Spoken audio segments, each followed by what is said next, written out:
ఎక్కువ శాతం మంది రేపటిని కూర్చి నెగిటివ్గా ఆలోచించుకుంటారు. అబ్బో రేపు ఏం జరిగిద్దో. కొంతమంది ఇప్పటి నుంచి డబ్బులు దాచి పెట్టుకుంటారు, రేపు పెద్ద రోగం వస్తే చూపించుకోవాలని. గ్యారంటీగా సంభవించింది. అదే భవిష్యత్ జాగ్రత్త కోసం బ్రదర్, భవిష్యత్ జాగ్రత్త పడు కాదంటలేదు. కానీ ఊహించే ఊహలు ఎలా ఉన్నాయో తెలుసా? రేపు ఎలా అయిపోయింది, రేపు అలా అయిపోయింది, రేపు నా కథ ఏమైపోయిద్దో, ఎలా మారిపోద్దో ఏమో అని రేపటిని గురించి దాని రూపం తెలియని మనం ఇప్పుడు వికృతంగా ఊహించుకోవటాన్ని దేవుడు అసహించుకుంటున్నాడు. నీకేం పిచ్చా?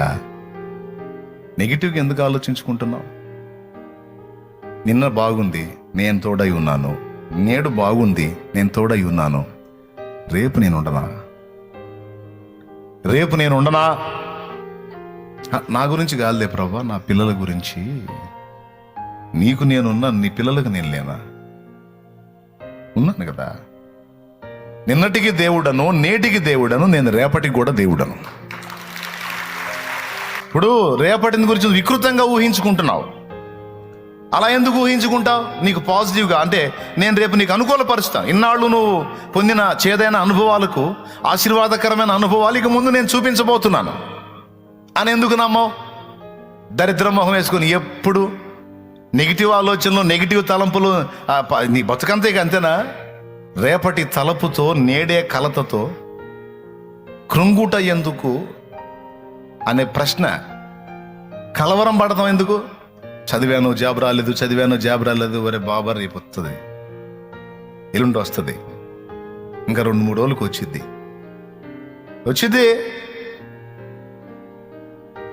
దేవుడు పంపిస్తాడు. నిన్ను భూమి మీద పుట్టించి నీకు జీవితాన్ని ఇచ్చినోడు నీకు జీతం వచ్చే పని చూపించడా? మరి కలవరంలో ఎందుకుంటా? నా తండ్రి మీద అనుకుని నెమ్మదిగా ఉండమని దేవుడు చెప్తున్నాడు. బ్రతుకును కూర్చిన కలవరం వద్దు. దేవుడు చెప్పింది చేసి సైలెంట్గా ఉండంతే. ప్రార్థన చేయి అన్నాడు. ప్రార్థన చేసి ఆయన చేతికి అప్పచెప్పి వదిలేసి, దేవుడు కదిలి కార్యం చేసేంత వరకు మొరపెడతా ఉండు, ప్రార్థన చేస్తా ఉండు, దేవునికి అప్పచెప్పి వదిలేసాయి. ఆ బరువు నువ్వు మొయ్యొద్దు అంటున్నాడు. రేపటి బరువు ఈ రోజుకు పనికి రాదు. రేపే మొద్దు కానీ ఈరోజు బరువు నీకు చాలు. ఈరోజు బరువు ఏడు. నీ పిచ్చి మొహం, నువ్వు రేపటి బరువు వేసుకుంటావు, ఎల్లుండి బరువు వేసుకుంటావు, ఆ తర్వాత రోజు మొత్తం నా రోజులు బరువు అంతా నెత్తిన పెట్టుకొని నువ్వు కూలబడతావు, నన్ను ఇబ్బంది పెడతావు. ఎంతమందికి అర్థమవుతుంది? దేవునికి స్తోత్రం కలుగునుగాక. ఇన్నాళ్ళు నీకు తోడై ఉండి అన్ని విషయాల్లో సహాయం చేస్తూ వచ్చింది నేను కదా. ఇన్నాళ్ళు నీకు తోడై ఉండి, అబ్బా ఇది ఘట్టం, ఇది జటిలమైన సమస్య, నేను దాటలేను అన్న సమస్యలు ఎన్నిటినో దాటించుకొని నిన్ను నిలబెట్టలేదా నేను? ఇన్నాళ్ళు దాటించుకొచ్చినా నేను ఇక ముందు నిలబెట్టనా? కాబట్టి నువ్వు నా మీద ఆనుకోవట్లా. ఆనుకో, అప్పుడు నెమ్మదిగా ఉంటావు. నాకు కావాల్సింది ఏంటంటే నువ్వు నెమ్మదిగా ఉంటావు. నువ్వు ఎంత ఆనందంగా ఉంటావో, ఎంత ప్రశాంతంగా ఉంటావో, ఎంత రిలాక్స్గా ఉంటావో, నీ తండ్రిగా నాకు అంత సంతోషం. నువ్వు ఇబ్బంది పడి, నువ్వు వేదన పడి, నువ్వు కలవరంలో ఉండి గందరగోళం అయిపోయి, రేపు ఇవాళ దారుణంగా ఉంది, రేపు ఇంకా దారుణంగా ఉంటుంది, ఆ తర్వాత రోజు ఇంకా దారుణంగా ఉంటుంది, ఆ తర్వాత రోజు ఇంకా దారుణంగా ఉంటుంది, ఇంకా దారుణంగా ఉంటుందని ఎందుకు అట్లా? నువ్వు నా యందు నమ్మిక లేక ఉన్నావా? నా యందు నమ్మిక లేక ఉన్నావా? కొంతమంది ఇప్పుడు బతికుండి సత్యం నన్ను ఎవరు బారెత్తారని ఆలోచిస్తుంటారు. ఆరోగ్యంగా ఉండి దుఃఖలాగా తిరుగుతా రేపు సత్య సమాధి అట్ట చేస్తారు అని ఆలోచిస్తుంటారు. సోదిమోహుళ్ళు ఏం చేయాలా? నువ్వు అంతగా చావాలే కానీ దేవుడు చూడ్డు. 40 మందిని పంపించి తీసి ఈడ్చి అవతల పడేపించడు. ఎన్నాళ్ళు భూమి మీద ఈ శరీరాన్ని ఈంతుని తిప్పిన సంవత్సరాలు తిప్పిన దేవుడు ఆ చివరి పని, ఆ ఒక్క పని చేయడు. ఓ తల్లి అడిగింది నన్ను, మా వాళ్ళు ముస్లిమ్స్, నేను చచ్చిపోతే నా శవాన్ని మా వాళ్ళకి ఇస్తావా అని అడిగింది. ఎందుకంటే నువ్వేమో చర్చికి వస్తే బాప్తీసం తీసుకుంటున్నావు, బాప్తీసం లేకపోతే పరలోకం లేదు, పాపాలు గడిగేసుకుంటున్నావు, నాకు గడిగేసుకోవాలని ఉంది. మరి అట్లా నేను గడిగేసుకోవాలి అంటే, బాప్తీసం తీసుకోవాలంటే మరి నా శవాన్ని నువ్వు మళ్ళీ వాళ్ళకి ఇస్తావా అని అడిగింది. నేను అన్నాను ఆమెతో, నేనేం బ్యాంకులో వేసుకుంటాను ఏందన్నాను. నీ సేవ నేనేం చేసాను? పిచ్చి మొహం దానా?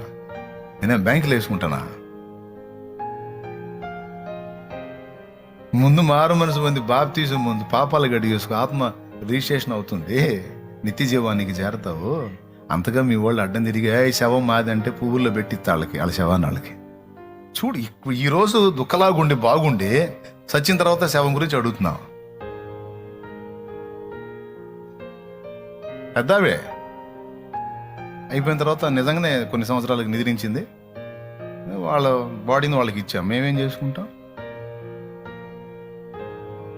నేను అడ్డం తిరుగుతాం ఆయన్ని. ఆయా దేవుడిని నమ్ముకున్నాడు, మరి పెట్టిలో పెట్టి సమాధి చేద్దామా అని అడుగుతాం అన్యుల కుటుంబంలో. అడిగితే వాళ్ళు అంటారు, లేదండి మేము మా పద్ధతిలో పారేస్తాం. మీ ఇష్టం వచ్చినట్టు చేసుకోండి. మా మనిషి మాకు రిజిస్టర్ అయిపోయింది అక్కడ. మా ఆత్మ మాకు రక్షించబడింది. ఆ వదిలిన శరీరం నువ్వు ఎట్లా చేసినా, నువ్వు కాల్చినా, బూడి చేసినా, మట్టిలో పెట్టినా, పాడగట్టినా, నువ్వు ఏం చేసినా తప్పకుండా తిరిగి లేచిద్ది. మహిమ శరీరంతో లేచిదే. చేసుకొని చేతనేం చేసుకోపో, ఏమైనా చేసుకోపో.